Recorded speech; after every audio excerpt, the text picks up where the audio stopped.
welcome to the roundtable innovation and the future of education.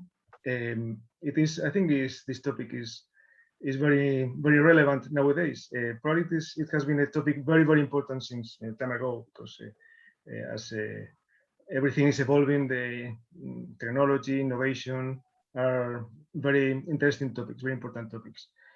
Especially when we are talking about education, when we are talking about industry, companies, when we are talking about social affairs, social issues, everything in all this context, everything related to innovation and new technologies are very important. And I have to mention that nowadays with this pandemic we are living, it is even more important, because I think all of us, probably all of us that are connected to this virtual session, has used this kind of technologies, probably some of you or some of us for the first time in certain context, or other people are more used to that.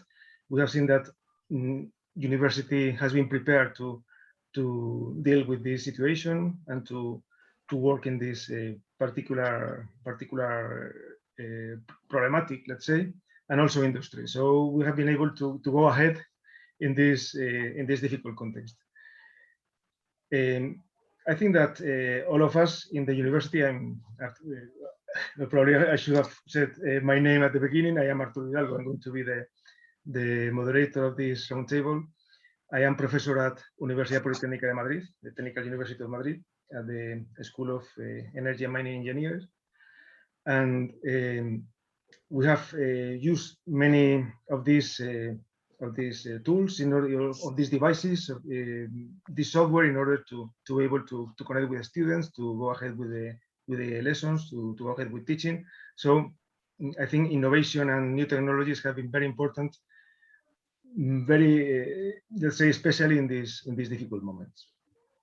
In this roundtable, we have 3 experts that are going to give us their opinion about this, the importance of these topics of innovation and technologies and the future of education in different contexts. The 3 experts are Israel Cañamón, who is professor at also Universidad Politécnica de Madrid. We have also here Arancha Martínez, who is a founder of It Will Be organization, and she will give us our opinion about this topic. And also Carlos Jambrina, who is global head of talent at Siemens Gamesa, and his opinion is also going to be very important in order to talk about this connection between education, new technologies, and education, innovation, and the connection between universities and the companies and the industry. So I think it is the moment that every one of you, the 3 experts, can introduce yourself in order to say several words about yourselves.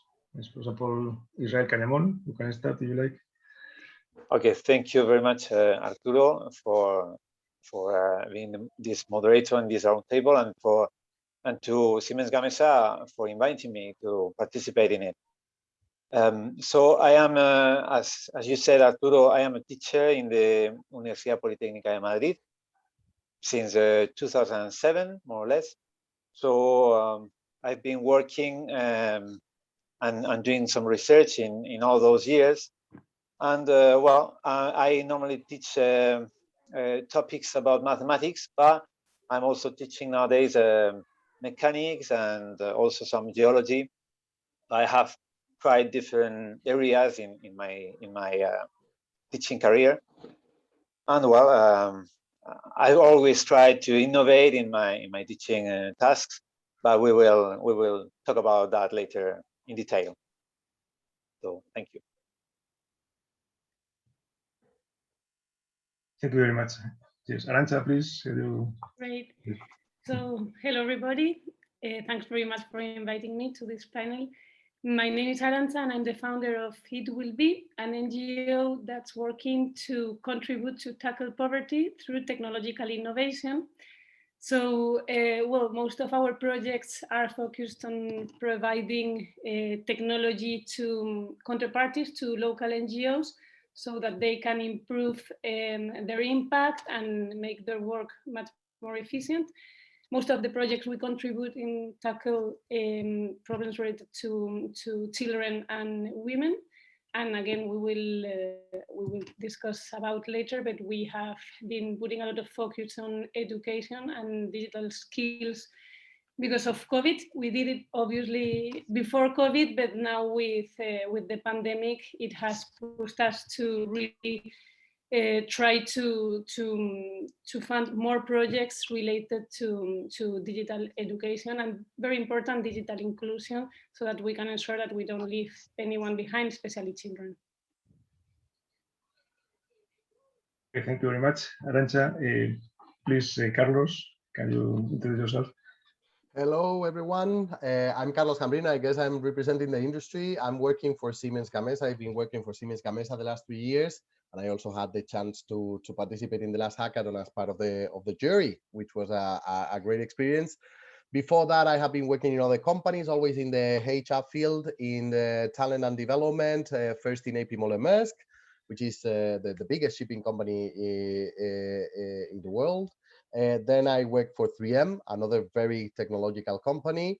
And then I took over the corporate responsibility for talent development and leadership for Siemens Gamesa globally. Okay, thank you very much, Carlos. Thank you very much to all of you. Now I think I'm going to explain a little bit about the process we are going to follow now. We have divided this roundtable in 4 different topics, and for each particular topic, each one of the experts we have in this panel are going to give their opinion. I will do some questions related to the particular topics in order to, let's say, to conduct a little bit the discussion. After that, it will be open a process in which questions can be done to all the experts, all people attending this roundtable. The situation can make questions to all the experts. So it will be at the end of the roundtable. So the first part is the division in these 4 topics, and then to make some questions to each one of the participants, of the experts. So I think we go ahead. Then the first topic we want to talk about is the importance of innovation and new technologies in education and industry, because we are dealing with these two issues. And in this context, I would like to ask Israel Cañamón, which is the view of the university about this topic? How has been the experience with remote learning? Because it has been a special situation during the pandemic, for example. Which are the differences between this remote learning in this situation and the previous one? And some useful experience for the future that can arise from this experience. So Israel, when do you want? I think you are muted. You can. Okay, I'm sorry. Okay, that's it. So when we maybe think about university, in general, we think about innovation. Maybe we think that university is like we may say that the front of the knowledge in the society. Is where we form all the new professionals for the society. So normally we think about that. And also, of course, the university has to prepare them to be able to work with all those new technologies and new possibilities that the industry may give us. So that is the theory. I mean, the university has to be the leader in those 2 concepts. Normally, it is true. It is like that. I mean, normally we all try.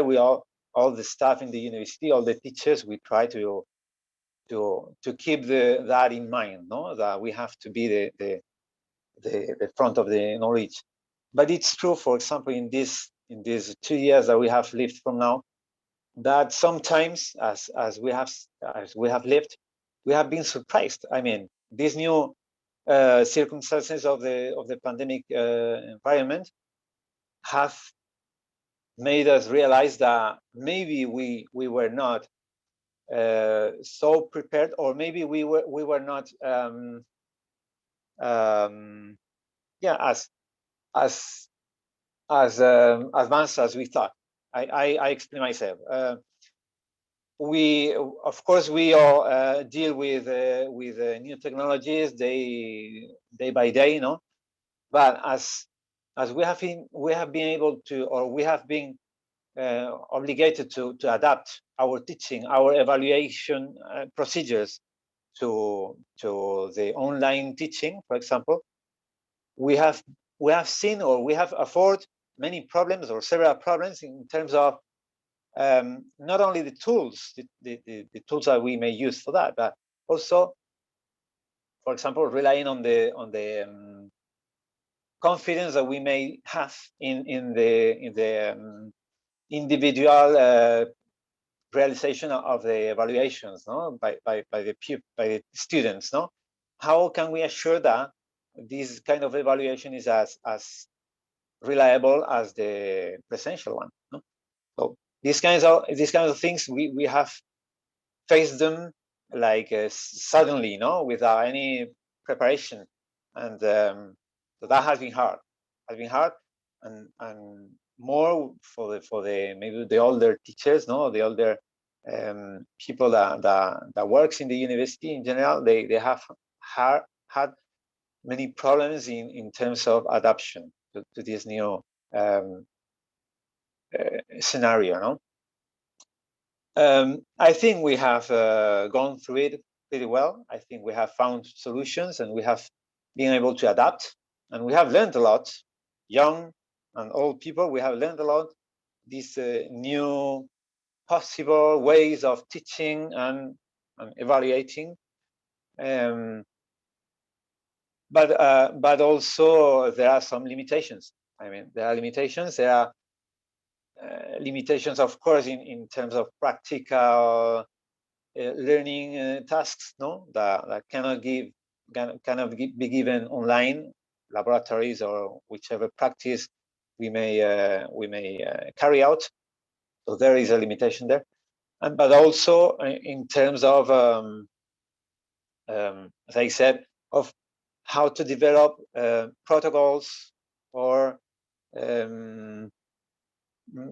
like procedures to evaluate correctly this kind of learning. So we have a lot of work to do. We have advanced a lot, but I think we still have to work if we want to keep some part of these problem. If we want to profit for the future, no? If we want to take the good things of the online teaching and keep it going. So there is still a lot of work to be done. That's what I think. Yes, thank you very much, Israel. Yes, I agree with what you say. I think there was a previous experience in the use of new technologies in education. It was this virtual campuses and these kind of things, and everything has been useful. And I think it's very interesting what you have said, that it is not only to learn to use the new technologies or this kind of techniques, but to be able to contact with people and to take into consideration the individuals. And it is not only I'm able to use these devices or this software, but try to interact. You have said that, and I think it's very interesting, this interaction with the students and. Yes. And not to lose the personal contact, no, the personal relation, or that's something very important. Yes, that's right. And as you have said at the end, there is much to do. It is not the end of everything. There are many things to do still about this. Thank you very much. Now I would like to know the opinion of the industry. I would like to ask Carlos Jambrina about the opinion of companies industry in the context of innovation and new technologies.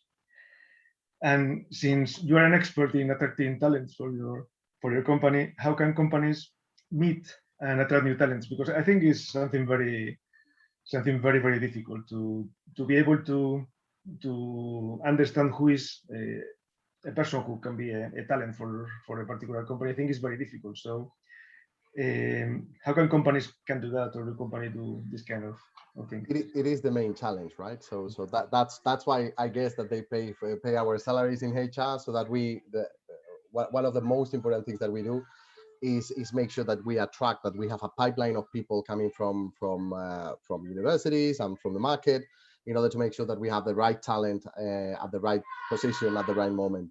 So mainly, it was funny. I was listening to Israel, and I could relate a lot on what he's doing, right? Because of course, teachers and students, they had to adapt, but of course, employees and managers had to adapt as well. So I was thinking, yeah, we have the same challenges in terms of, hey, how am I going to control, especially in the cultures where we are very socially oriented, like we are in Spain, in Mediterranean or Latin American companies or cultures. How we are going to do that? We are losing all that social interaction that happens at the at the office. So what I all the information that I got at the coffee machine when I was having a coffee with my colleagues or my manager about how my projects were going, everything, I have to do that all through Teams or any other digital platform, and definitely is a challenge. So just to say that we are facing exactly the same challenges. When it comes to talent attraction, we are also facing challenges, because there are different ways that we use in the companies in order to attract talent. Of course, it's our employer branding strategy, so who we are. And I have to say that in the case of Siemens Gamesa, and in the case of the renewable sector in general, I have to say that we are very lucky, because the new generations are really interested in working for companies that are related to the energy transition, which are helping the planet to go greener. So it is true that if we look, for example, in LinkedIn, our conversion rate from people who look to our positions and finally apply, we have very high numbers, even though we don't make a huge investment in terms of employer branding. So this is one thing. So being at the right industry right now is definitely part of the it's important. Then the fact of how to attract talent, I was saying that there are many different ways where we interact with the market, with the universities. Typically, there are job fairs where all the local HR teams tends to attend. There are local agreements with different universities so that we get talent and apprentice into our company. So all these we have had to transform. It exists still, but it is true that in the last year and a half, and I give you the example of Spain, where we in Siemens Gamesa were 100% working from home, except for some positions that were very critical, where you need to be at the office because of any type of the people who are surveilling all the wind fields and these type of positions that are very critical. The rest of the company, we were all home. So when you are trying to attract and you are trying to create an impact in the market and to let the market know who you are, it's difficult. When you want to for example, take interns into the company, having an intern in a remote working from home, it is super difficult. We faced some challenges in terms, how do we make this interesting for the intern, so that the person is coming to and understand the different things that we do at the office, and it is hard to do it only through Teams. So definitely has we had faced different challenges. And then there is also a trend, and there's also a truth that the amount of STEM talent, so of engineers, are limited. I mean, we know that in the European Union we are lacking a lot of engineers in the coming years. We have the same all over the world. So we will have many more, even though in a job market like a Spanish market where we still have high unemployment rates. But if we look to the whole European Union, or if we look to the whole world, we are going to miss a lot of talent in science. So this is also a challenge. This is something that we are trying to address through our social responsibility committee at the company, because we need to make sure that we increase, that we boost the vocations in STEM. There is also a gender dimension here, because we know that we have less representation of women in STEM activities, in STEM positions. So definitely all of these dimensions are taken into account to get to that. So just to summarize a little bit, we are trying to focus on different ways of going to the market. We are trying to focus on different recruitment processes, because of course face-to-face is not an option anymore. So we are also advancing in terms of video interviews, artificial intelligence, bots, and we are trying to do different things in order to make sure that we attract the right talent. And then of course we have a competitive advantage here, because it is true that especially the young talent from the new generations, they are really interested in renewables and in our industry. So definitely it's easier for us. Thank you very much, Carlos. Very interesting your answer, and I think I agree. And also, industry has we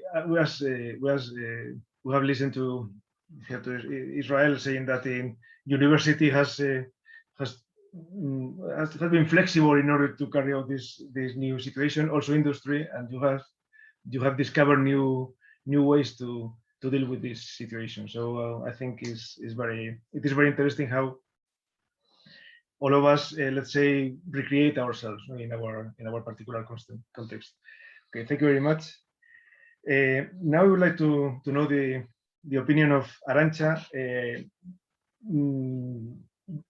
You and your organization are doing a wonderful job in social issues and to make technology closer to people, in especially, I suppose, also in Spain, but especially in developing countries. I would like to know about something about the barriers to learning, related to ethnicity, age, gender, and which are the barriers to learning, for learning, and how can new technologies help in this context? Thank you. Yeah, I mean, there's many barriers to learning, to education. Probably even if we could talk about cultural issues, which obviously stop many girls, especially from going to school. Many physical and health problems obviously stop people from being able to easily educate themselves. But if I had to really choose one from my experience all these years, I'd definitely say it's poverty. Because if you look to developed countries, at the end, everyone has the opportunity of going to school and getting an education. But if you look into countries where there's still poverty, and poverty rate is high, it's really challenging. So for me, that's what we really need to, well, probably that's why our mission is to contribute to end poverty, because I mean, that's the only way everyone could have really access to at least the minimum and basic rights. And obviously education is one of them.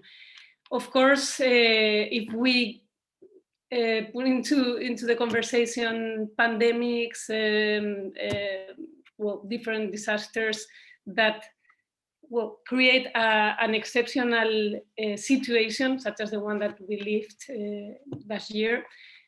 Obviously, that adds complexity, and apart from poverty, even in developed countries, it has been very challenging to access education, especially again for those less fortunate.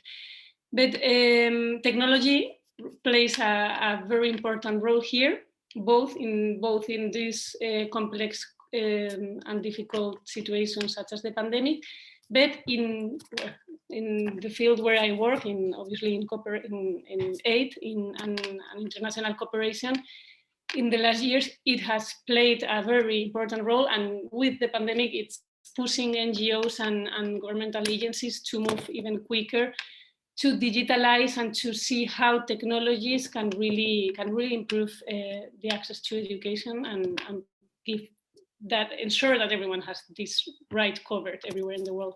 I would say, first of all, it provides access to information if you have internet connection, which is also a huge issue that has to be solved so that everyone can really access this information online.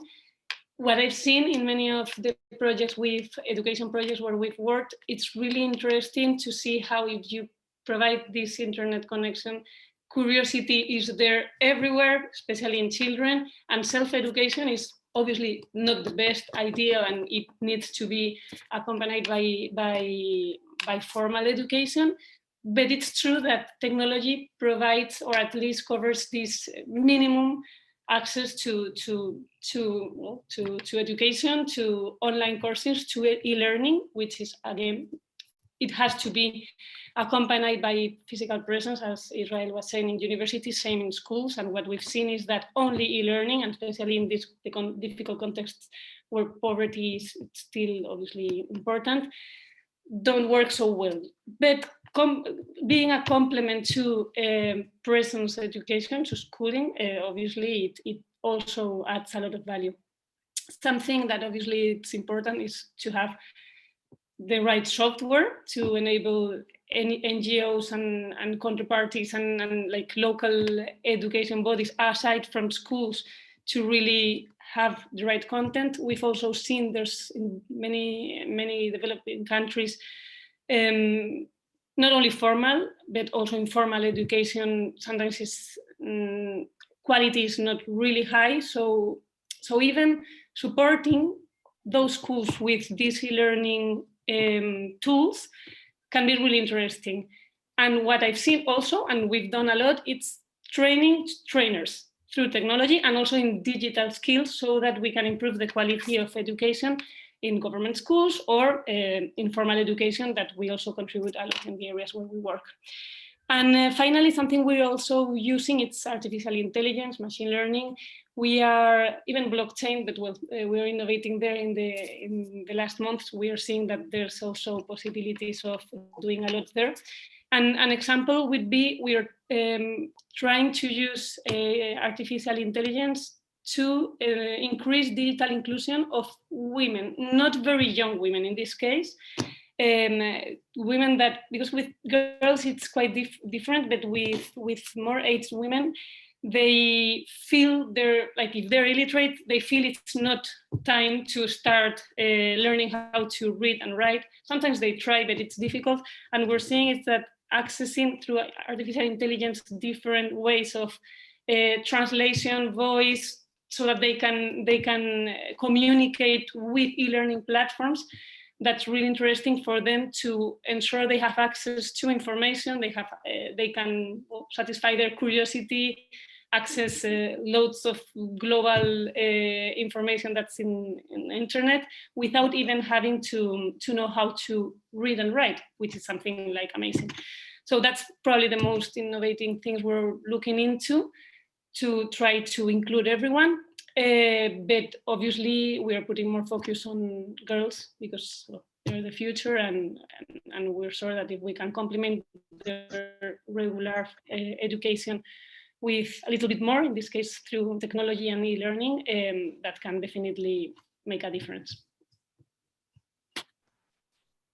Yeah, I wanted to comment, if you let me, Arturo. Yes, of course. I was a bit touched when Arancha said about curiosity, because I think that curiosity and motivation are, we may say, the main characteristics that a person may have for going to learn, for learning.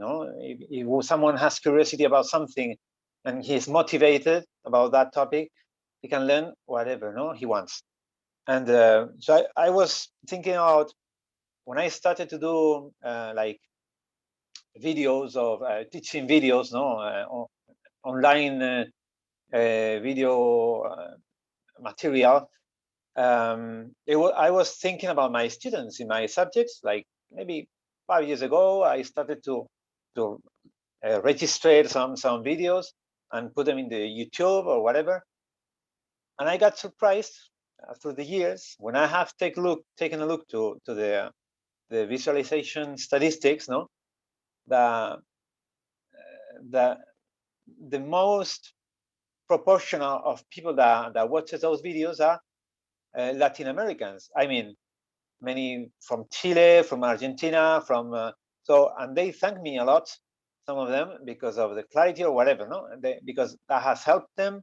So that is one of the strong points of these new technologies and the innovation, the internet and all the access to the information that everybody may have. Of course, if they have this barrier of connection to internet solved, no, which is also a problem. But I mean, we have to be aware also that of that good part of the technologies. No, we are able to arrive to all the corners of the world, and the teaching activity in this case, or those informations may help a lot of people. No, I was also very surprised of those applications that you were describing about artificial intelligence. No, it seems for me wonderful. No, that it provides analphabetic people provides access to information that they are not able to access in other ways. So I found that wonderful. So well, that's all. I mean, I was just pointing out that sometimes one does something or some innovative things in education, but you get surprised by the feedback, no, that you didn't expect. So that's also a motivating part for the teachers in this case. Yes, it is also very interesting what you say. I think in this point it is very good or very interesting to put the focus on this, let's say, technological poverty, because as Arancha has said, if people don't have access to technology, there is let's say an isolation from the world, and isolation from learning. And also Arancha talked about the teachers, that teachers have also to be trained in order to able to communicate and to use these techniques to teach people. But it is true that nowadays people that don't have this access to technology are, let's say, separated from the world. So it is very important, this kind of things and this kind of projects you carry out, and also these things related to university and to industry are very, very important. I don't know if you want to make more additional comments here on this topic, or we go ahead. Well, we may go ahead, and we will come back and forth now from okay. the topics. So I will, as a second topic, as a second general topic of this roundtable, I would like to put now the focus on the convergence between university and industry, and how can this connection can be done between university and industry, and how can they connect. So we are going to talk about several things related to what industry expects from university, or what kind of things university can do for industry, because finally industry is the place where all the students, the graduates, want to arrive.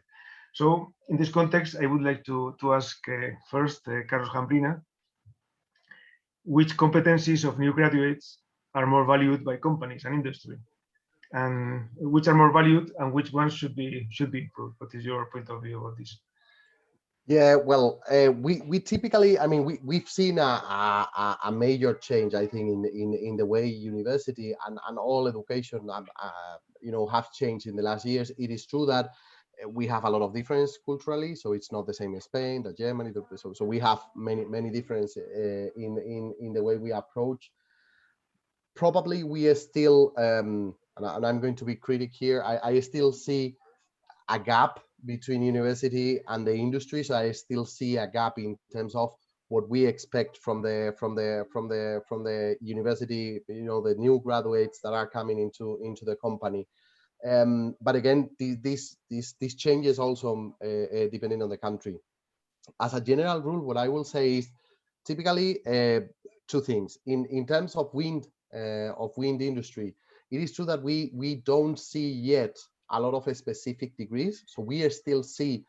So we typically have to fish, in other buckets of aeronautics or in other engineering, general, industrial engineers, or so we have many different engineers that then come to the industry and specialize. So I still see that is the case. So basically the best, the most experienced people in wind, they are in the industry because they have developed that expertise in the industry, because it didn't exist outside of the industry that much, because we are a relatively young industry in that term. So that's one of the first things. So we still see a lot of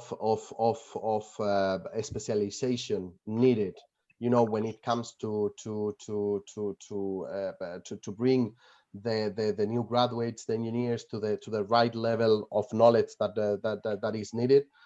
As a general term, I would say that what we expect from the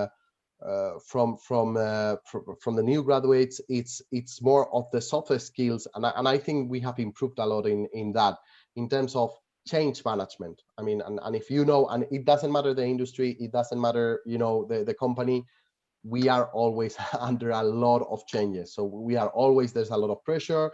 The market goes really fast. So we are always adapting. We are always changing the model. We are changing the business model. We are changing the structure. We are changing. We need to become more profitable. We need to make things in a more effective way. So, and I have been in very different industries, in shipping, in logistics. I have been in 3M, which is consumer goods partly, and I have been in the renewables.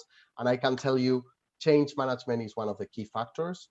We need people to understand that your job today is not going to be your job in 5 years. Probably it will change massively. So you have to be ready for that.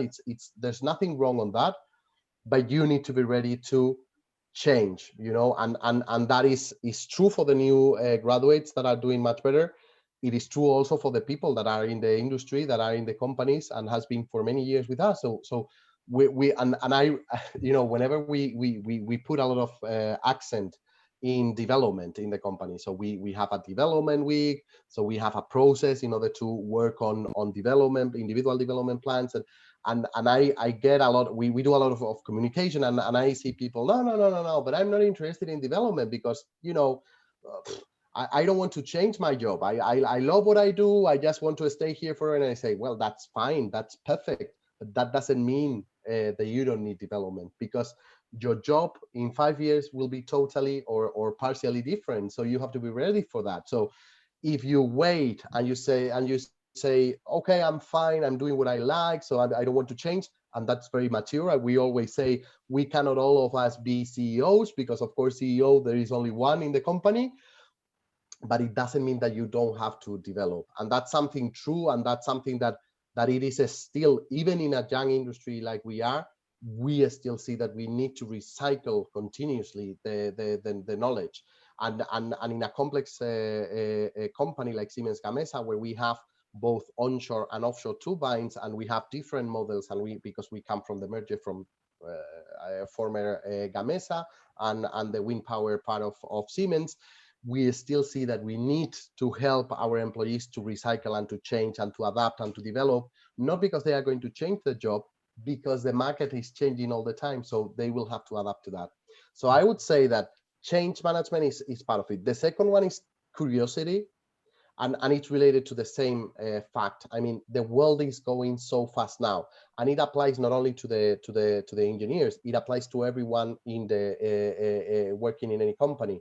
I take my own example in human resources. So I'm very good at personal assessment, and I know how to do recruitment, and I know how to do a performance appraisal. And of course, I am in charge of those processes of the company. but the processes are evolving. The scenario is completely different. The data is different. I have an amount of data now of the employees that we have never ever had in the past. So we have to learn, for example, in human resources, how are we going to tackle all that data that is available now about the employees? All the data that, we if you look to the learning needs analysis, so typically you would go to the business and you would ask, okay, what do you need? What do you need in terms of learning? What are the key competencies that you think we need to develop? And they would tell you. Now you have tons of information. You have all the objectives of the company. In my company, in a year, there are 72,000 objectives. Can we analyze those objectives in order to understand what are the learning needs of this organization? We have the development plans of our employees. We have many information, and now it's we can export to Excel at any moment, at any time. So all that information is available. So the big thing in HR now is, can we create insights out of that information? Can we add value to the business by telling, hey, you have a trend here where people is leaving because of this and that. You have a trend here where it's taking you longer to attract talent or to hire anyone in this position. So why is that? Let's analyze the root causes. Let's take action.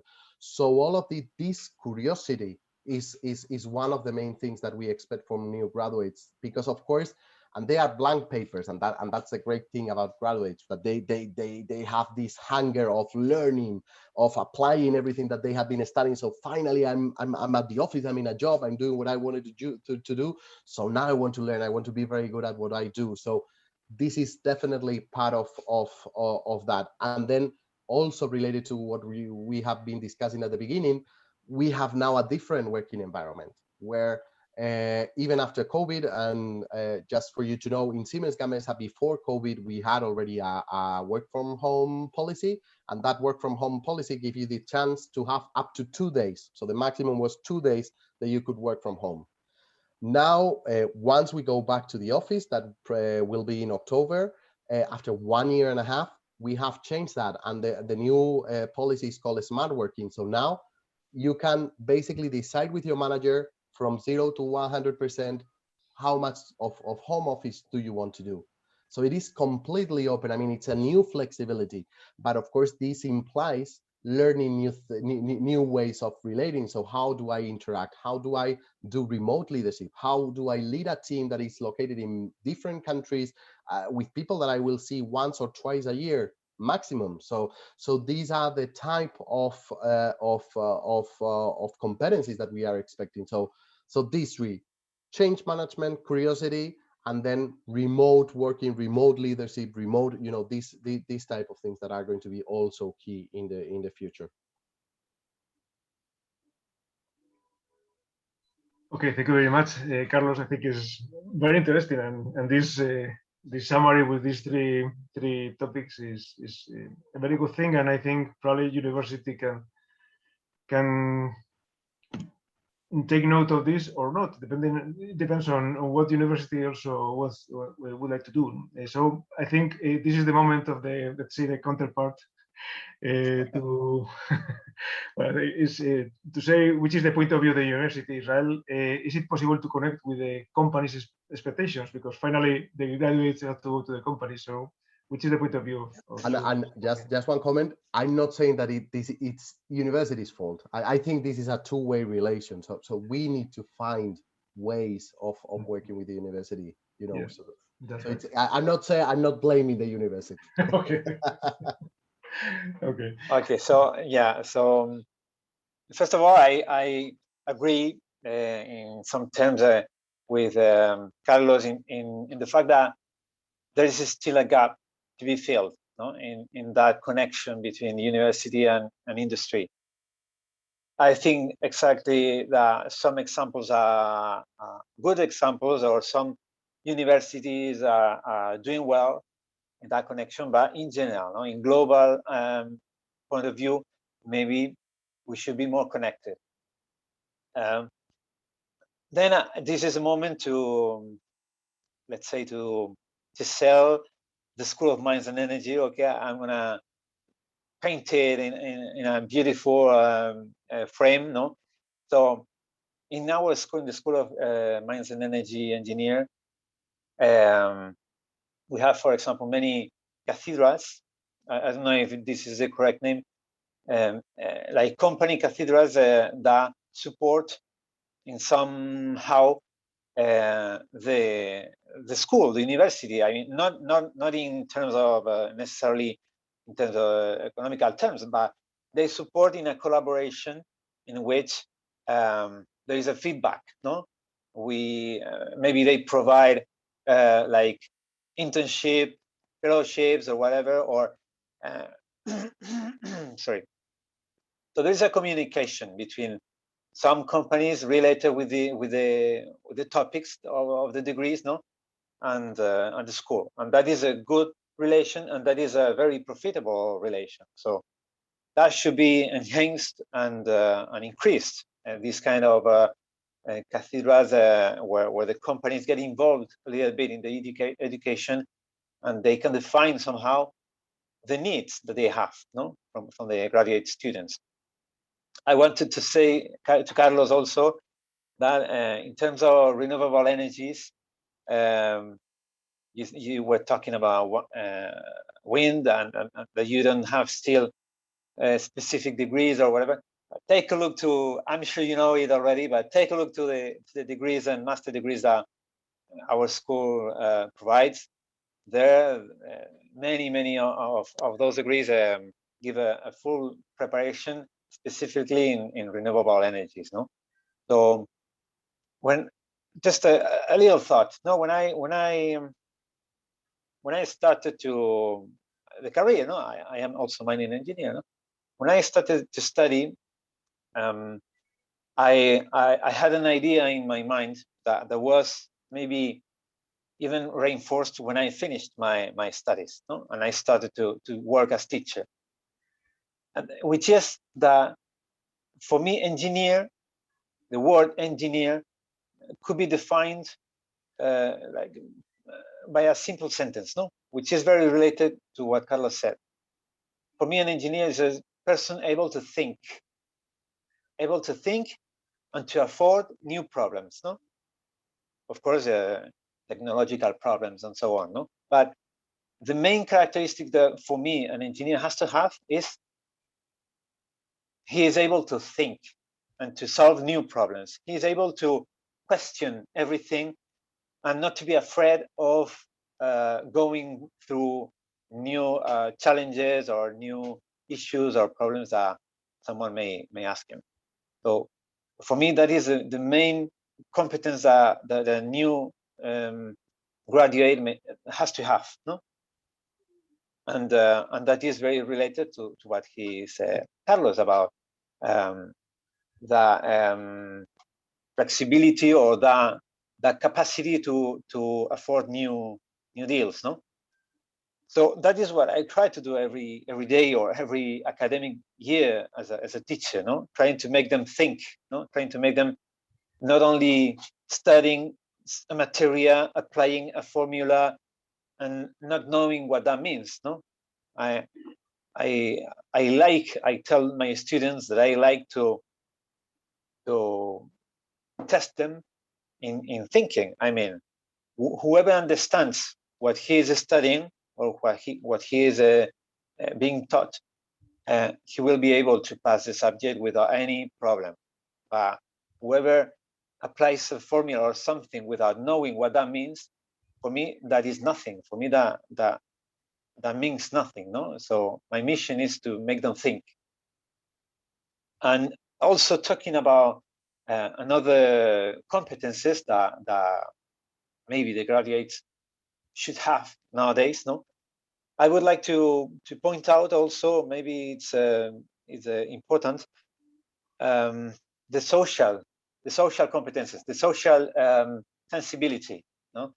I think that Arancha is may defend, of course, these aspects at first, no? But I would like to talk in the School of Mines. There has been like we may say an innovative or a new approach to this. No, there is a unit in the school called USEVI, no, which deals with values, with ethics, and with social teaching and social activities, no, and that has been pushed very strongly in the school, and it has been very accepted by the students. I mean, students really, if we offer them the possibility, the students really have that feeling, that we may say, no, they are touched by the social aspects, and they really participate in those activities. So I think that is something that should be reinforced in all the universities, no, that social compromise or social aspect of not only technological or technical knowledge, but also the compromise to be able to offer to the society a new change, a new scenario, a new world, no. So that's what I think. Thank you very much, Israel. Very interesting also what you say. And I think innovation is present there. Also in industry, Carlos has said that the world is changing. Now there are new challenges, new situations, and innovation is necessary also in industry, also in education, as Israel is saying, or also in the connection between university and industry. Well, people in the audience can interrupt what they like. At the end of this roundtable, there will be probably time for questions. But also, if you have interest in a particular topic, you can interrupt us and do the questions you like, if in case you want to do that. Okay. Well, Israel has prepared the way to talk about the social issues, because I think it is very important and we are talking in this roundtable about innovation related to education and other situations, but innovation in social issues, I think, is also very important. And we have an expert here about the social projects and this kind of collaborations. And I would like to ask Arancha if she thinks that graduates are, do you think that graduates are prepared to collaborate in social activities? If they are more prepared now than before, or less, or more or less the same, and if universities should put a focus on this particular thing. What do you think? Great. Well, I'm going to take it first from what Israel was saying. And of course, that was something I was going to say when I was listening to Carlos and to Israel at the beginning of his speech. For me, like, there's a few soft skills, well, probably more, but I am coming up with empathy, humility, resilience, generosity. Like, those are skills that for me need to really be like, we really need to take the time, not only in the university. I mean, those skills are learned at home, are learned in schools. Like, since we have kids, we need to really prepare them for life, taking care of those skills. So for me, that's very important.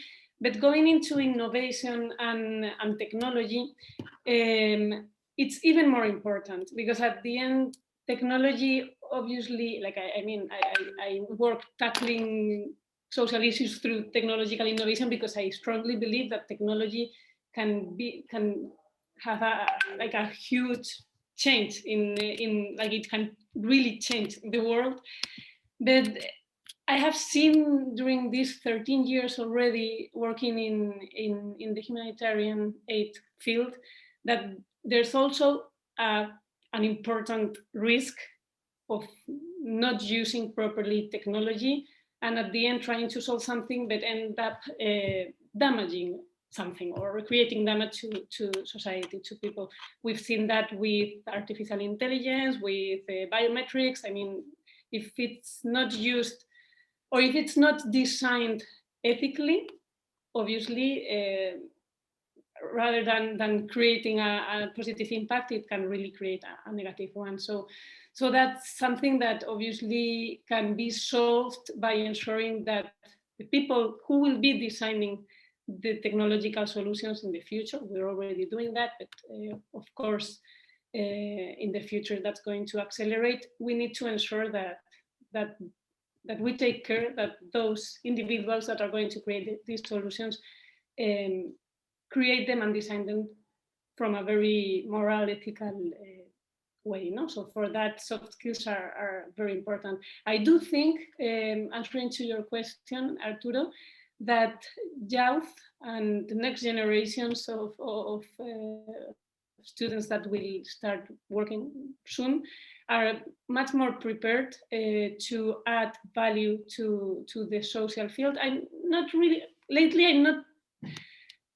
I'm not talking too much about the social field, because I think that, and thanks to the pandemic, that finally we have reached that moment where everything is going to be social. I mean, it doesn't matter if it's a for-profit or a non-for-profit. If you're not creating a positive impact in society and the planet, that's going to be punished by your customers. So at the end, it doesn't matter if we're non-for-profit or for-profit.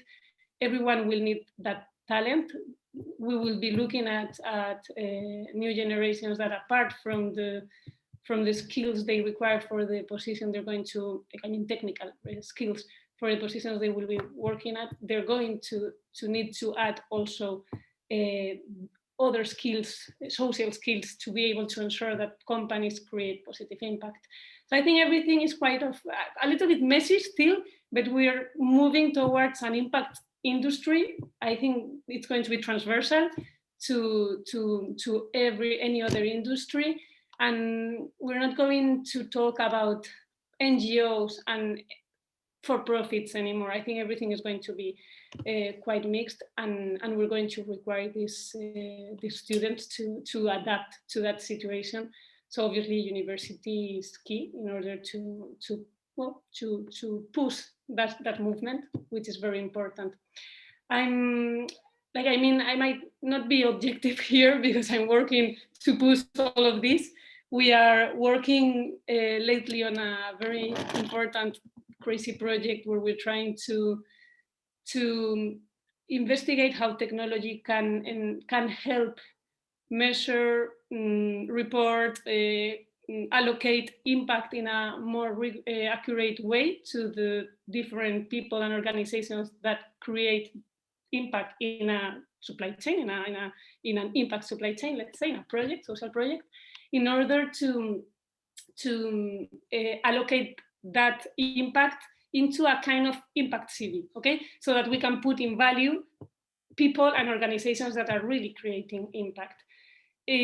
So probably I'm investigating in this line, so obviously probably I'm not very objective, but I really see a world where people and organizations are no longer valued only for the wealth they create for themselves or they own, but for the wealth they create for the planet and society. So it might sound idealistic, let's say, but I honestly think we're moving towards a different era, and things are going to change strongly because we have no option, so things are going to move fast. And I really think universities are doing a great effort in there. I mean, when I was at university, I never thought of, no one talked to me about social activities, NGOs, all this field. It wasn't for me an option. We didn't have the chance to do volunteering during our career. There's many things right now that weren't there. So I really think, yeah, there's let's say, more prepared students and also more prepared universities in this way. And it's still, we can do more, of course. I think we really need to, also from the NGO side, no, for the social entities, it doesn't matter, again, if it's a non or a for-profit, but from our side, we need to learn that those volunteers, those students are not just resources, time for our projects, but really ensure there's a kind of contract. They're providing their time, the skills, but you need to also provide them with all those soft skills and knowledge, and so that they come out from those experiences also really more rich, no, in terms of as human beings. So I'm not sure if I'm forgetting anything about the questions you asked, but I can conclude that I really think things are much better, and that youth and new generations are going to add much more value, and they're coming more prepared in terms of soft skills and social skills to the world, to the real, let's say, to the industries, to all the industries. And again, I really think we need to ensure we work on all those soft skills so that we can really create a change. Okay, thank you very much, Arancha. It is very clear your answer, and I think it is something very important to take into consideration also in this aspect of education, innovation, and how the new graduates can collaborate in this kind of activities that are very, very important. There is a question by Elena Zarate saying, for any of you, but probably for Israel, or we can think. Elena Zarate asked if you consider it is important to introduce technology adequately to the age of the students. In the case of the school, doesn't have the ultimate technology, do you think that this is a problem to implement STEM? So if it is important to introduce technology adequately to the age of the students, and if the school doesn't have the ultimate technology, if it is a problem to implement STEM.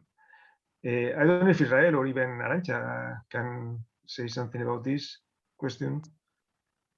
Well, I may talk again a little bit maybe about my personal case. I have two kids of 13 and 16 years old. They are now in the high school, and in the high school they attend. There is this technology philosophy, so that they use tablets instead of books, and there are plenty of digital blackboards and everything. So they're used to that, They are used to that, and I don't necessarily think that this is associated to the STEM how would you say, vocations. No, I don't think that necessarily using technologies in the teaching process may make more STEM vocations in the students.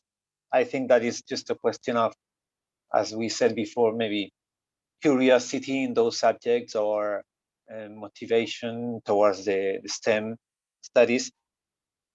Also, I think that obviously there are some ages in the kids, in the children, that are a little bit more delicate in terms of relating technology with learning processes. No, I mean, it's very easy to see. In those ages that I'm talking about, from 10 to 15, maybe 16, 17 years old, all of them are crazy playing in the computer many hours, and in the case of using new technologies in the high school, well, my children, my kids, my sons have told me about many people that gets disturbed, or that gets that plays or that uses the technology not in the best way, that they are supposed to, So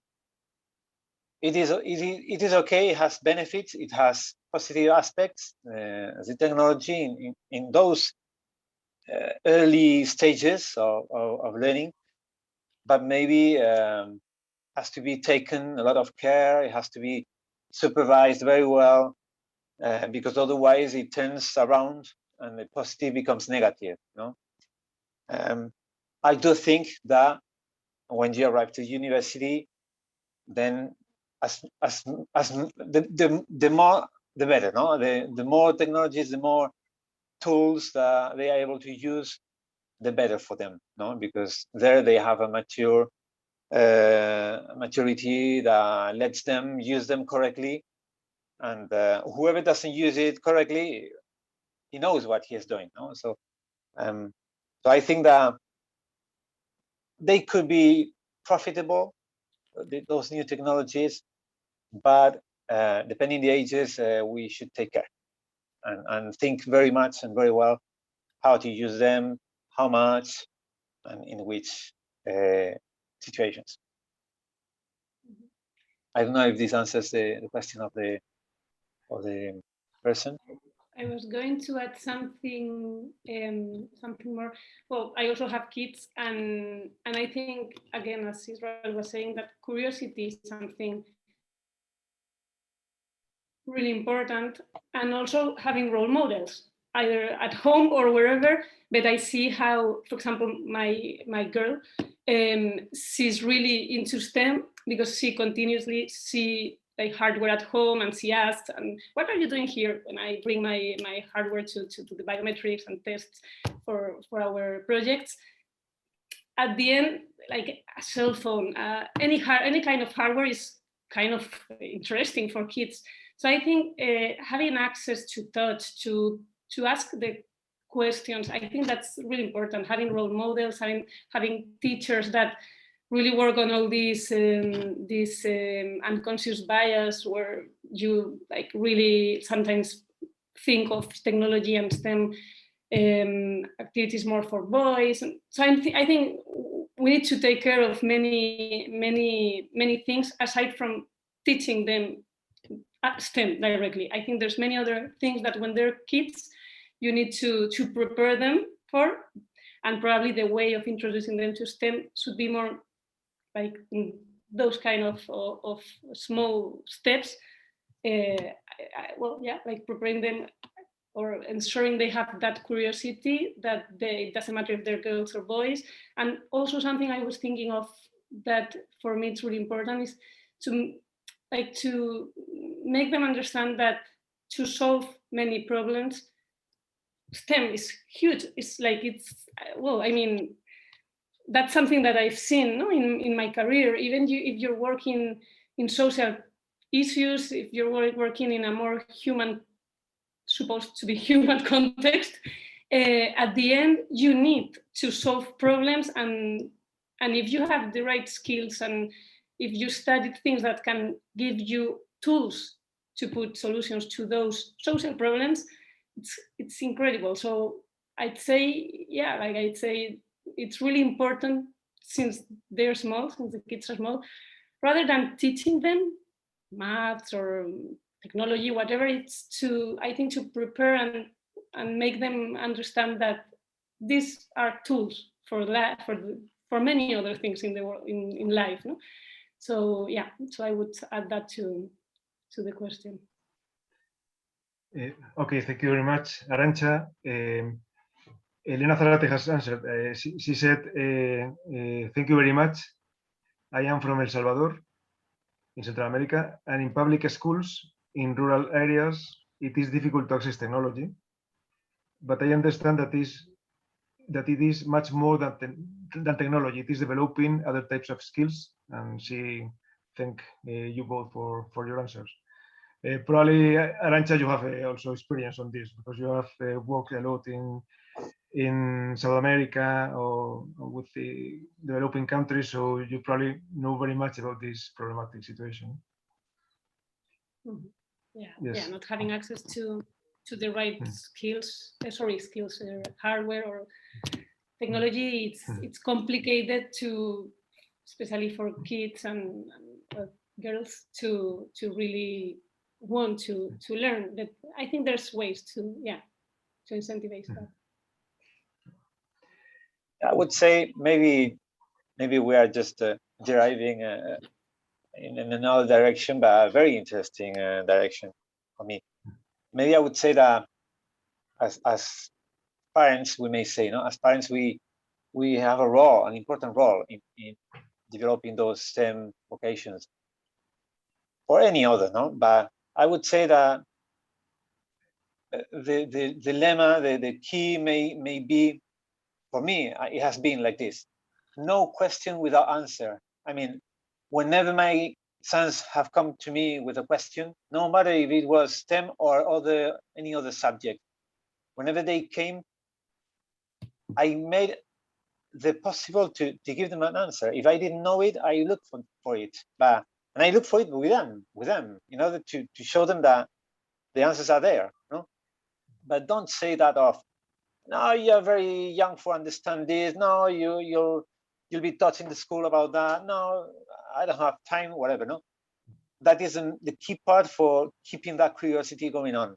If they ask you something, go and tell them the answer. Go and look for the answer to feed that curiosity, to keep it going, no? Because that is the only way that they are going to.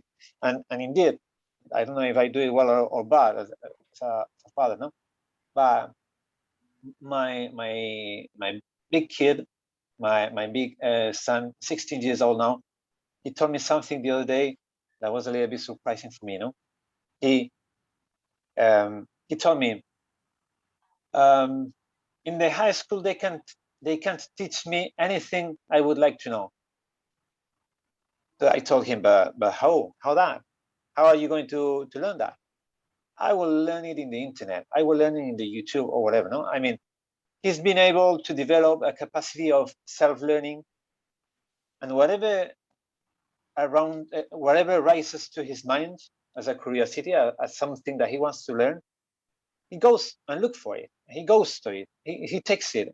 He looks information in the internet, and he's able to use it for learning. Maybe he was extreme with that of, in the high school they can't teach me anything I want to know. I'm sure he was maybe pissed off with some teacher. but again, I think that in the parents there is that role of keeping the curiosity, keeping the motivation of learning, and going on to look for that. I think that's main part. If you don't mind, Arturo, I would like to also to add two considerations too, and I totally agree with Arancha and Israel all what they have said. And this is also based in my experience of having children myself, so, which we have learned a lot about technology in education in the last year and a half with the pandemic. So I have a 2-year-old girl and a 7-year-old boy. And two considerations. The first of all is, and I really agree with Arancha, it's technology with a purpose. They are native digitals. They know to use technology. I mean, they know. I remember my girl when she was 1 year old, and I was in my computer working, and she went to the screen like she wanted to move the screen, and of course the screen in my computer, in my laptop it's not sensitive, but because she is used to the smartphone and the iPad, she was trying like, why is not working? I mean, if I touch this, I should be able to move things here. So they are native. I think they don't have any problem with technology. I mean, they know technology very well, especially in our countries where, you know, they have access to smartphones and tablets and TV and Netflix and blah, blah, blah, you know, many things. I mean, my kids know how to use Netflix better than me. So I think they are native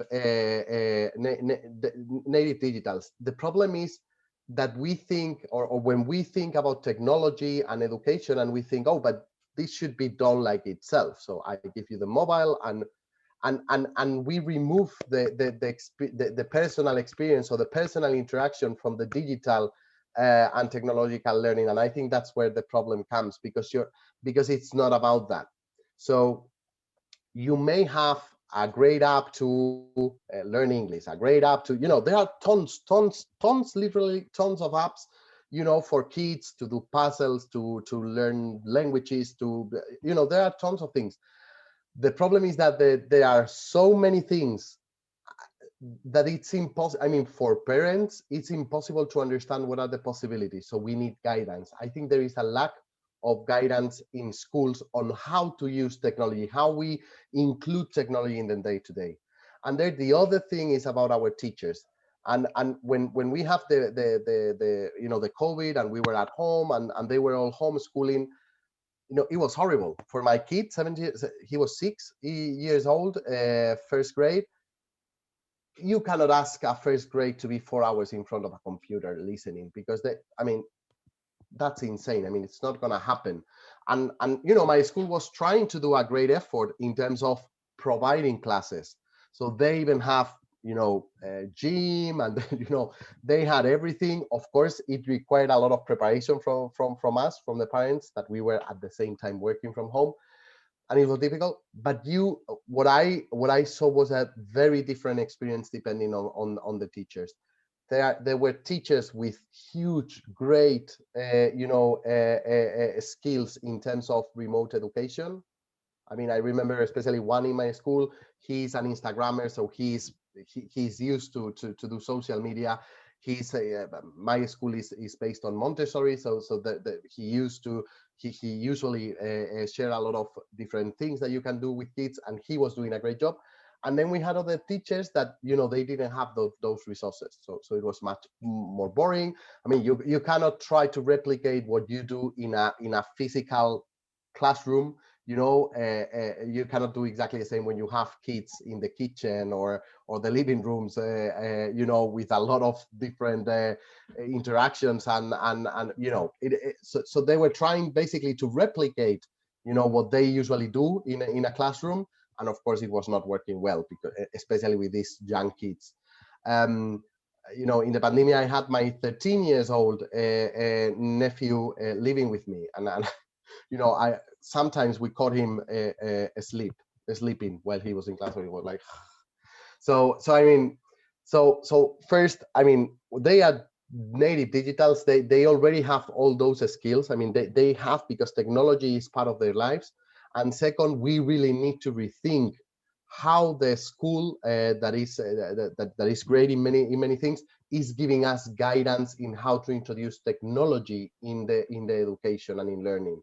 And we have a lot to learn, not only in the school. If I look to the industry, to my company today, we've been talking about virtual learning for many years, and e-learning is the most boring thing. Everybody hates it.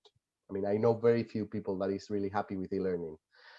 We've been talking about virtual reality, but the truth is that virtual reality is not introduced massively in the industry. So we still have a big gap at the schools, at the universities, and in the companies when it comes to technology and learning.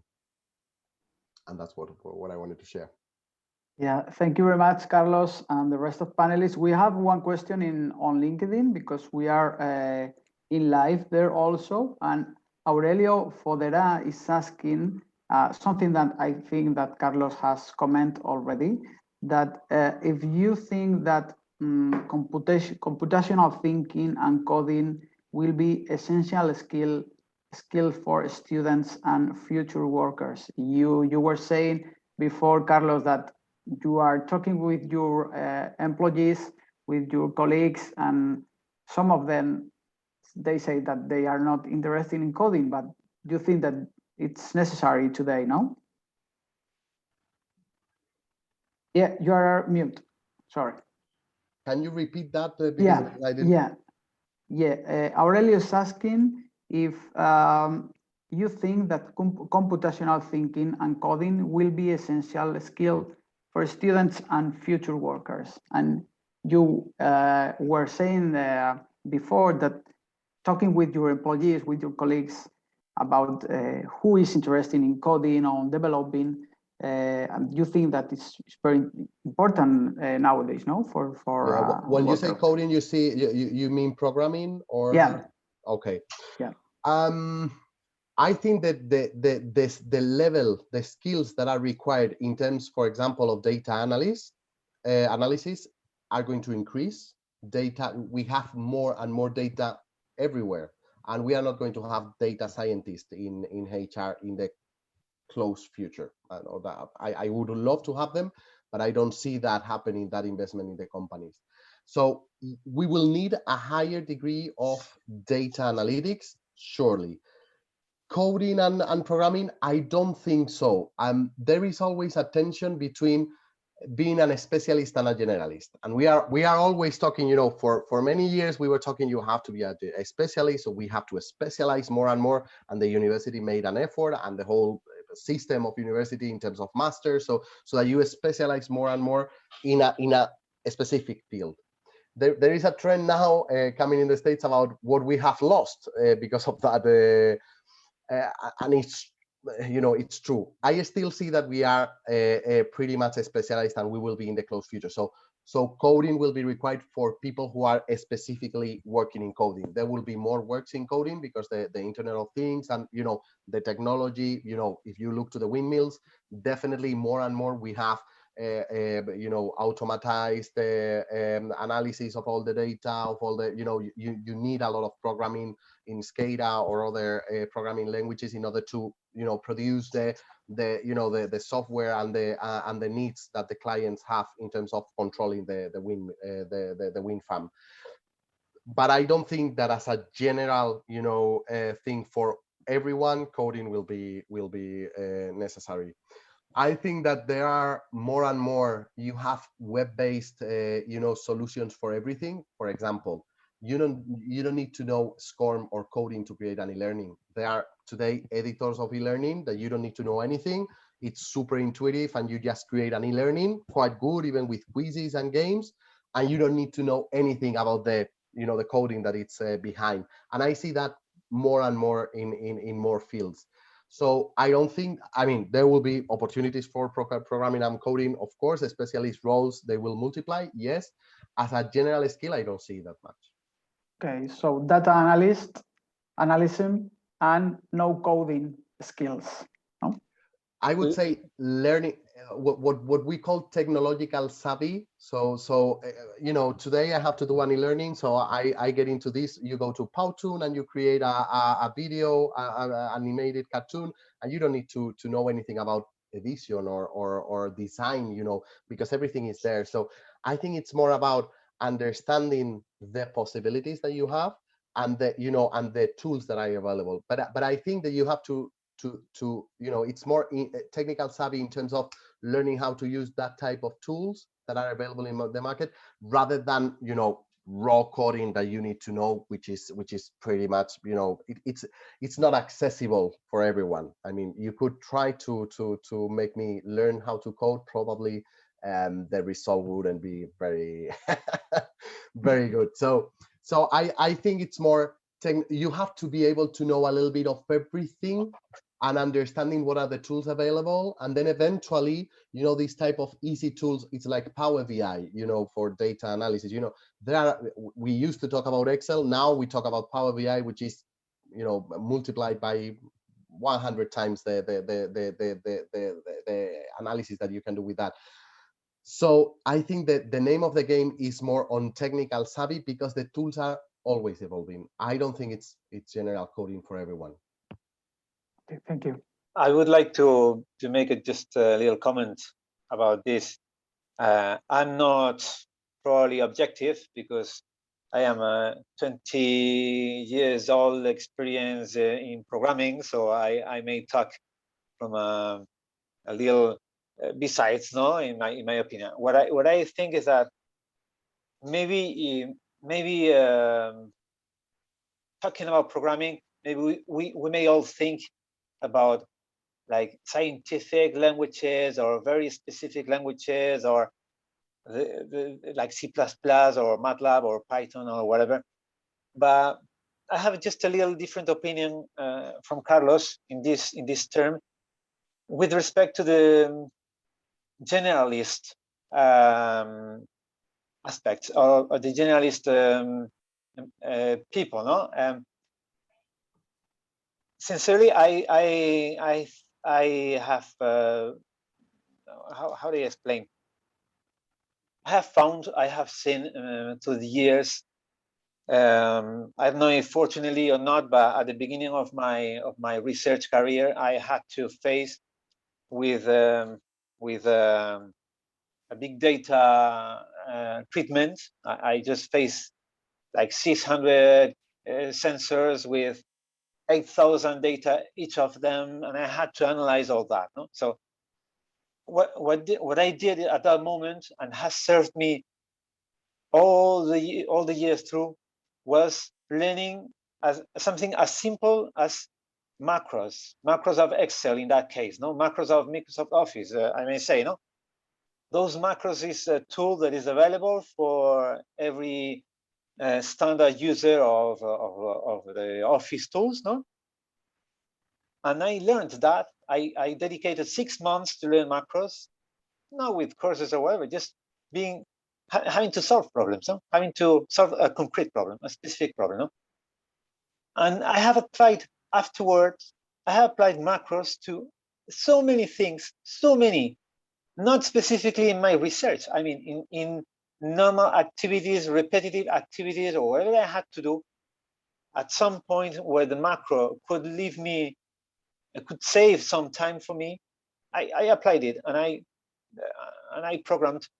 It's very easy to program macros because they are registered automatically and you just have to learn some basics about programming, no?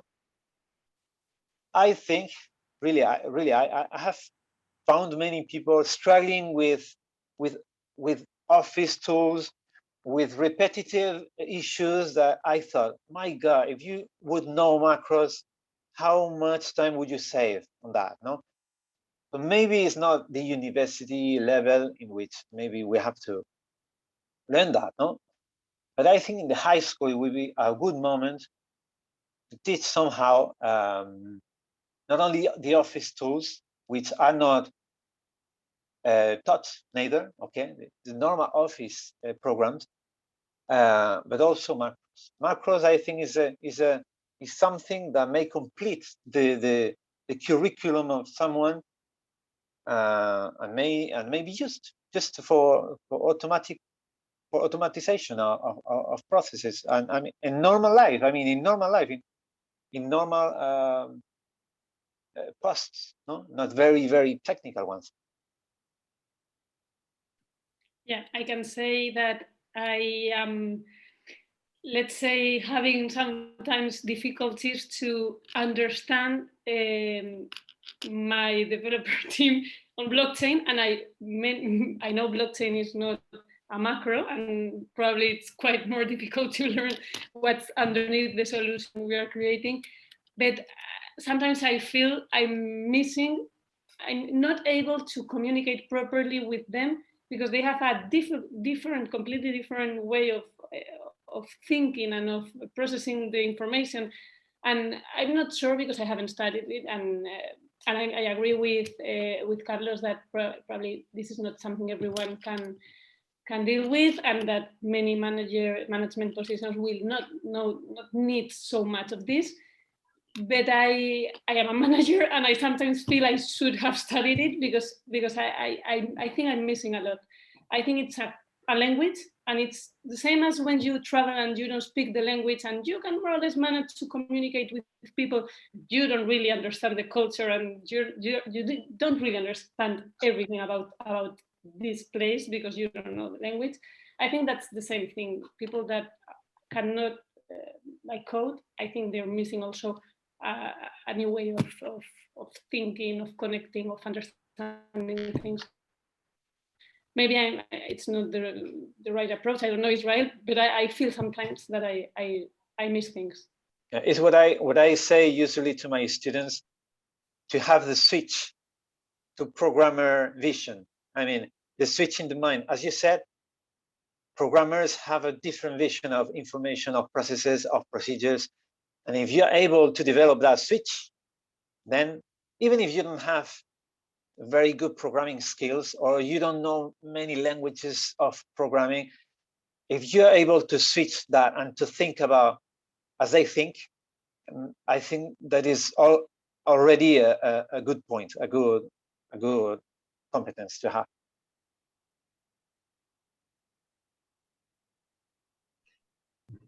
Okay, thank you very much. More comments on this? What to do? Well, I think I don't know if Diego and Rocío agrees. Probably we can go ahead because there are some questions in the chat, but probably we can talk about these questions at the end of the roundtable. Or do you think that it is better to do now? Probably we can go ahead now, and then the questions at the end. Well, it's a little bit late. I don't know if you feel energized, or how do you feel? Maybe you can do the questions and then make some conclusions or. Okay, perfect. So there is a question by Kenny Ralph Martin Santos. He's from Brazil, and he wants a reflection from you related to how to eliminate the great difficulty of accessing digital technologies. When there is this difficulty, he says that he lives in Brazil, and during the pandemic, we have various delays in the education of children and young people due to the lack of connectivity, and dynamic platforms tend to an inexperienced public, including students and teachers. So this question is related to the difficulty in accessing the technologies. Mainly, it can be everywhere, but mainly in some countries. For example, in Brazil during the pandemic, there have been problems related to this, and there were delays in the education of children and young people due to the lack of connectivity. And also, these platforms were turned to an experienced public or experienced people. Also students, including students and teachers, that probably they were a little bit inexperienced in the use of this platform. So the main points probably is in this question is the difficult to access digital technologies in many places. In particular, he talks about Brazil during the pandemics, and this provoked delays in the education of children and young people. And inexperienced people, for example, students and teachers, had to deal with these platforms and these systems. So I don't know which is your opinion, but you can answer. Yeah, I mean, I've been struggling with the same thing in India, where we have our main activity, and it has been really frustrating. The only thing, like, I mean, we need to ensure access to connectivity everywhere. That's something we really need to work on, because otherwise, again, you're enlarging the digital gap, and that means obviously more disequality, and obviously we need to tackle that. I'd say that, well, what we've seen is that obviously problems increase creativity, and what we've done is also using TV for in education. I mean, many of the people that not only couldn't access have connectivity because of the pandemic, but they didn't have enough digital skills to adapt quite quickly to the situation, did have a TV.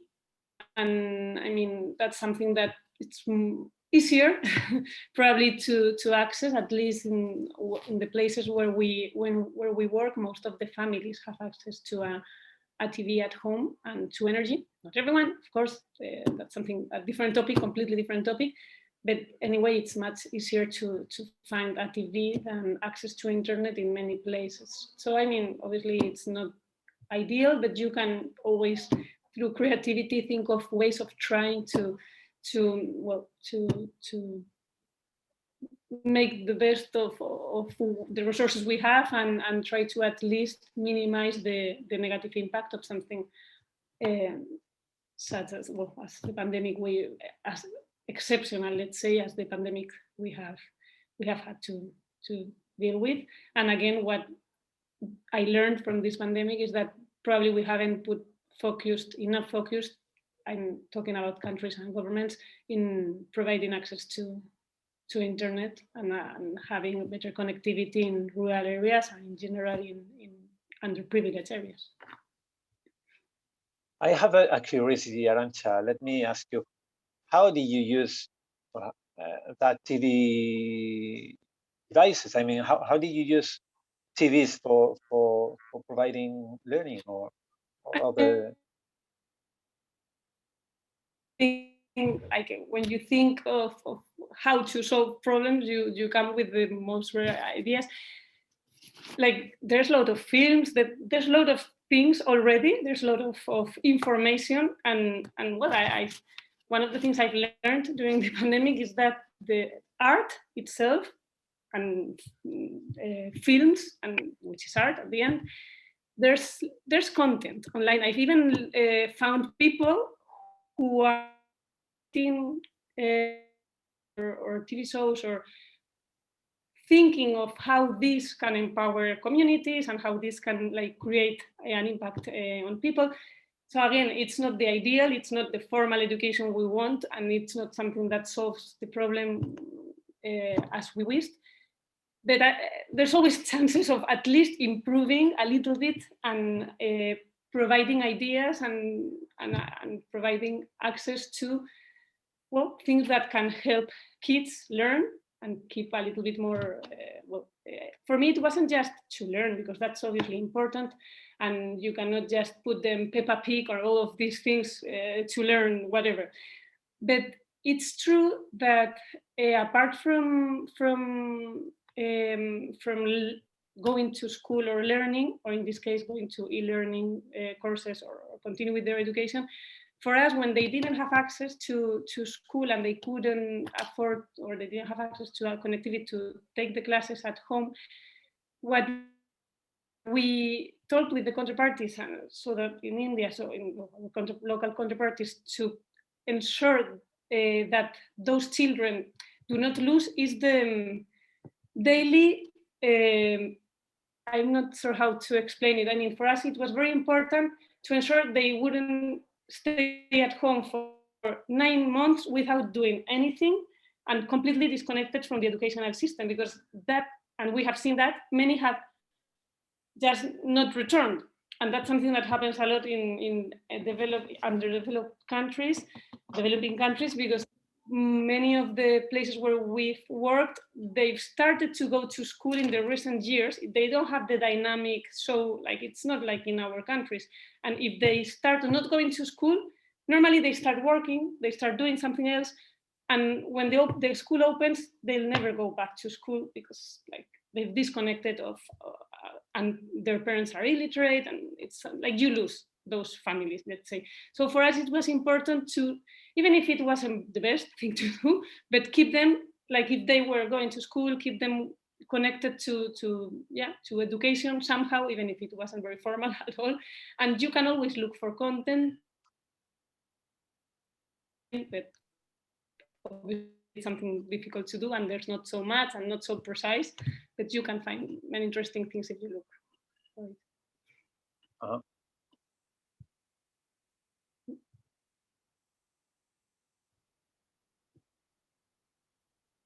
More comments on this? Do you have to make some additional comment?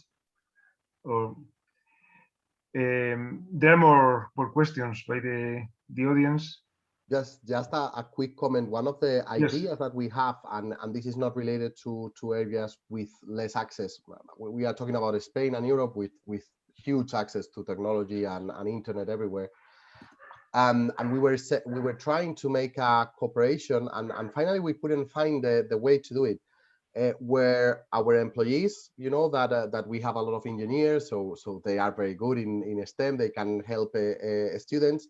We wanted to create a way of saying, if you want to offer classes, because we know a lot of people where you know, a lot of students were losing, you know, a grip of subjects because of this digital remote or homeschooling. So if they needed, you know, like private classes, could you do that for anyone else, you know, remotely through the infrastructure that we have, because we all have teams, you know, internally. So could we have a way to interchange, hey, I have 2 hours available every week that I can explain maths or physics or chemistry until that grade, or, you know, so trying to create a market of free classes, you know, between our employees and all the community. And I think there is still a gap, you know, in this type of, you know, it's easy, and sometimes we tend to think on helping and you know, and supporting the people who is very close. So if I have close to my house, you know, a center, an institution, an NGO that is helping other people or people with low resources to do class, I have done in the past. But now that we have all the world, that you can help anyone anywhere in the world, I don't see that it is so possible. Not even, you know, in a country like Spain, where we are lucky enough to have a huge access to the internet. So I think there is a gap there, and we were trying to create that internally in the company because that's also part of our social corporate responsibility about promoting STEM. I was saying, and we were saying, can we create a bank of hours of private lessons that we can offer, that our employees are willing to offer to people that need it. But we didn't find anyone who was, trying to help us with with that interaction. So I think there's good ideas there. Okay, thank you very much. Also, Carlos. There is another question by Yasin Lise, saying that if repairing and building is useful to prepare the children of today to be the engineer student of tomorrow. So this kind of thing, repairing and building for the child of today to be the engineer of tomorrow. And the curious flexible problem solver for industry thereafter, no matter if dealing with digital projects, saying broken technological devices or software problems, cars, kitchen, gardens. So if I understand well, if this repairing and building is useful to prepare an engineer, something that is going to study engineering and to work as engineer, also related to problems in industry or technological problems or software or other situations. So just kidding about this repairing and building that helps children to be engineers in the future. Yeah, let me try to answer or try to give my point of view here. I think that is very related to what we talked at the beginning about curiosity. No, I think that curiosity, if the curiosity is the motor that drives you, probably at some point you are going to face a problem in which you have to repair something or to build something from zero. So I don't know if, I don't know if I am an engineer nowadays because I had that curiosity. I mean, when I was a kid, I loved building toys, no, like Lego or whatever, no, and I loved also, and I keep loving also to repair things. I call myself, just by joking with my family, I am the reparator, no? I love to repair things. Whenever I find something that is broken at home, let's say a toy from the kids or a machine, whatever, first, I try to solve it. First, I dismount it and I see how it works and I try to repair it. And if I'm not able, which happens the least of the times, I may say, then I throw it out. And I think that we live in a society of throwing away things. Is what they have taught us to do. Is the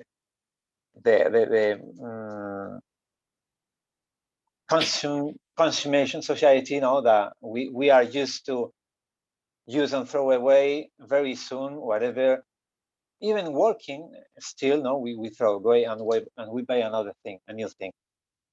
Definitely, I agree with the question of that person. I think that it should be maybe more treated, a little bit more treated in the education at the medium and high level, that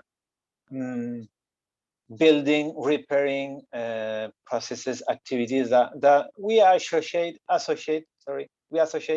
normally with technical studies, like, I mean, professional education specific for given professions, but not for high studies. And I think that is also a need in the society. I think we need to educate the children to try to repair or solve whatever doesn't work before throwing it away and think about another thing that that occupies the seat, no, the place. I think that that is a skill that also would teach the future engineers to save resources, to save materials, to save energy, to save in order to make the world more sustainable. That's my idea. Thank you very much, Israel. Do you have more comments on this from the point of view of industry or social issues? Because, for example, when I think that these small children that use, for example, Lego to build something, or well, I say Lego because this is the word that comes to my mind, but this kind of things that they can build things and they can even break things or whatever, probably are useful for their future. Well, since I think there are no more questions here in the chat. No, we don't have more questions. Yes. So probably I could say some conclusions about this roundtable, and then all of you can make your own conclusions. It is a real challenge. We have talked about the real challenge that is the connection between university and industry, mainly in this time in which everything is changing and new technologies are arising and also innovation is present. So it is very important, this connection between industry and university, and it is a real challenge nowadays. So probably both Israel and Carlos have said that probably both university and industry should make an effort in order to carry out this connection between the university and the industry. Carlos said that there was several lacks in the studies in university, but he also said that they are like a white sheet in order to write there and in order to build a person that is going to be important for the company, that is going to be useful for the company. So probably this connection is something that must be improved in the future. Also, we have talked a lot about technology, and that technology must reach people, must reach everybody. Arancha also did a great emphasis there, because probably, and also Carlos said that probably in Spain, for example, or here, we are more used to technology, although we have to learn more, or we have to be more used, but probably we are more used to technology. But in developing countries, in other places, it is not so. So it is very important that technology reach people in order to let's say to make a better world. We must think that technology should not be for making a worse world, but a better world. So this is the main idea, or the main interest of technology here. Related to women in STEM, we haven't talked specifically about this topic. That is a very important topic. But although we haven't talked specifically of this topic has arisen in the conversation, in the discussion, and I think all have agreed in that probably there is a real problem related to women in STEM. This problem probably in Spain or in Europe is not so important. It's important, but not so much. Probably it is improving, but it is true that here in our country we have to do a real effort in order to increase this importance of women in STEM.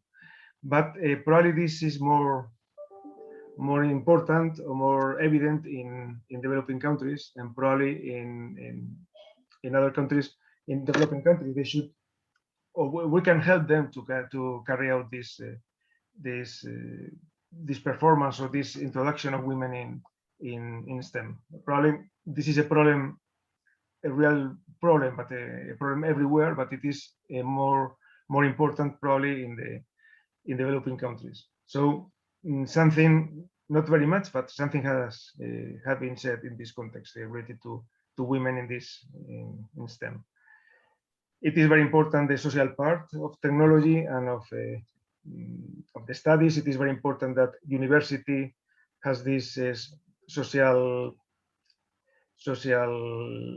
thinking, this social idea. It is very important that in the studies this social issue is well established, and also in university and also in people that is graduated from university. Arancha said that this happens, and people that is graduated from university usually have this interest in social issues, but probably more effort should be done in this line. Also, curiosity has appeared in this conversation.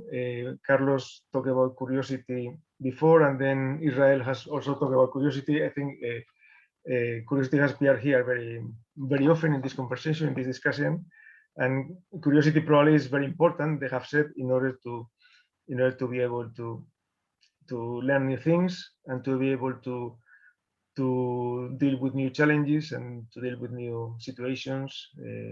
Because they have said that you have said that the new graduates have to deal with different situations, a different world, and they have to be able to change and to rewrite themselves in order to be in a changing world. So it is something very important, this curiosity and to be able to reach new challenges.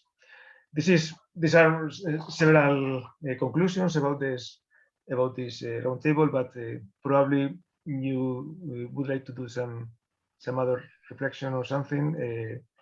The panelists, the experts of the panel, Diego, Rocío also can participate if you like. Well, I only wanted to thank you and to thank Siemens Gamesa for this organization of the HackStem and the roundtables. I was a little bit afraid because this is my first roundtable in which I participate, but I have fun. I enjoyed a lot talking and chatting with all of you, Carlos, Arancha. Nice to meet you. And well, I don't know if we have helped a little bit the public that has attended, but I hope so. And well, and see you in the next occasion, maybe in the future. You did really well, Israel, Carlos, Arancha. Thank you very much, and also Arturo. A big applause for all of you. Thank you very much for your time and your experiences. It was very inspiring. And Rocío, I don't know if you want to say a conclusion. I just want to say a few words. Sorry about my voice. I want to thank you, all of you, for being here today. Arancha, Martínez, Carlos, Jambrina, Israel, Cañamón, y Arturo, for being our moderator today. You did a great job. I loved all the ideas, and we hope that all together, and sorry, Israel, I'm going to steal one of your sentences, we managed to have that all the children have the switch in the brain for STEM. But I want really to thank the UPM for being with us for a second year, to believe in our project, and thank you very much. And to all of the people who attended today. Bye-bye. Bye. Thank you very much. Bye.